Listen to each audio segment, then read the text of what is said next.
প্রধানমন্ত্রী তারেক জিয়া তারগক আঁকড়িয়ে আছে ওই হলো চুপ্পুকে রাষ্ট্রপতি চুপ্পুকে ভাষণ দেওয়ার জন্য, স্পিকারের শপথ করার শোনার জন্য এবং সংসদে ভাষণ দেওয়ার জন্য।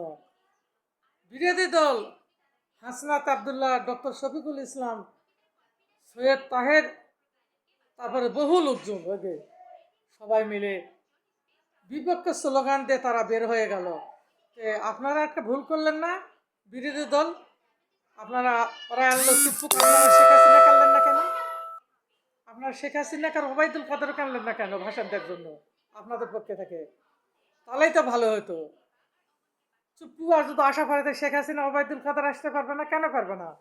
চুপ্পু যে ঘাটের ঘাটার, শেখ হাসিনা সে ঘাটের ঘাটাল, একই দোষী। শেখ হাসিনা যদি ফাঁসির রায় হয়তো চুপ্পুর কেন হবে না? কেন হবে না? চুপ্পু আজকে একটা মানবমান হলো না? মানবমান হলো না চুপ্পু? সংসদে একটা মানবমান হলো না?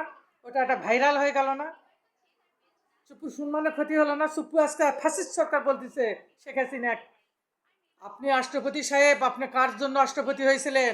আপনাকে শেখ হাসিনা রাষ্ট্রপতি করেছিল, ওবায়দুল কাদের করেছিল। আজকে বেমানি করলেন শেখ হাসিনার সঙ্গে আপনি, শেখ হাসিনার সঙ্গে আপনি বেমানি করলেন। সাবেক প্রধানমন্ত্রী শেখ হাসিনার সঙ্গে বেমানি করলেন। ওরাই গালি দিলে দিতে পারে, আপনি কেন গালি দিলেন?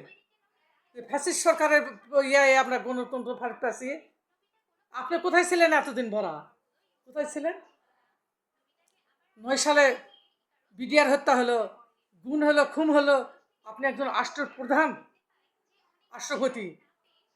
জুলাই যুদ্ধ হলো, মারে ফেলে দিল, আপনি কিছু করতে পারেননি? আপনি রক্ষা করতে পারেননি? আর আজকে আসে আপনার ফ্যাসিস্ট সরকার বলতেছেন। তো এই চ্যাংড়াগুলোকে আমি বিরোধী দলক বললাম যে তোমরা তো, ওরাই ডেকে আনছে চুপ্পুক তুমক ডেকে আননি শেখ হাসিনা। শেখ হাসিনার সাথে তোমরা এক হয়ে যাও, এক হয়ে দেশ চলাও, এক ব্যাগগুলো এক ধাপড়ে তুলো, শেখ হাসিনাক বাইর দেশত লিয়ে আসো, তোমরা লিয়ে আসো, আনে ওবায়দুল কাদের শেখ হাসিনাক সবগুলাক লিয়ে আসো। আসলে আমি ভালো মনে বলতেছি, আনে তোমরা দেশ চলাও, তাছাড়া ওরকে বড় পারবেন না। এবং জুনায়েদ হোসেন সাকিব এমপি হয়েছে, বিএমপি থাকে, উনি দলে যোগদান করেছিল, উনি এবি প্যাটির সঙ্গে থাকে। উনি এমপি সাহেবকে আমি ধন্যবাদ দিলাম, উনি জুলাই যোদ্ধাকে স্মরণ করেছে। উনি উনি বলেছে সংসদে। আমি জুনায়েদ হোসেন সাকিবকে, এমপি সাহেবকে আমি ধন্যবাদ দিলাম। জুলাই যোদ্ধাকে উনি স্মরণ করেছে, উনি তাদের আত্মত্যাগে বাংলাদেশে এমপি হয়েছে, গণতন্ত্র ফেরত আছে কথা বলেছে জুনায়েদ হোসেন সাকিব এমপি সাহেব। আমি আপনাকে ধন্যবাদ দিলাম।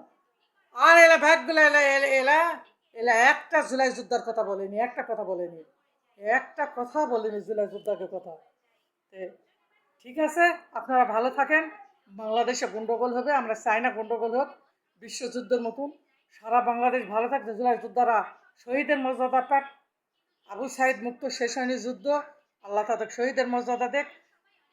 উসমান হাদির খুনি বলে ধরা পড়ছে, সেটা ছাড়ে দিবে নাকি ভালোকে দেখেন। তার সঙ্গে বাংলাদেশে কেস জড়িত ছিল, স্যারা যেন দিতে পারে না। সূক্ষ্ম যেন ওসমান হাদির খুনির যেন বিচার হয়, তার ঐশী যেন ফাঁসির গলার যেন চড়ে। তোমাদেরও জীবন যাইবে, দরকার হলে আমরাও জীবন দিব, ঝাঁটা খাটালে যায় আমরাও জীবন দিব, তাও সূক্ষ্ম বিচার করে নেবো।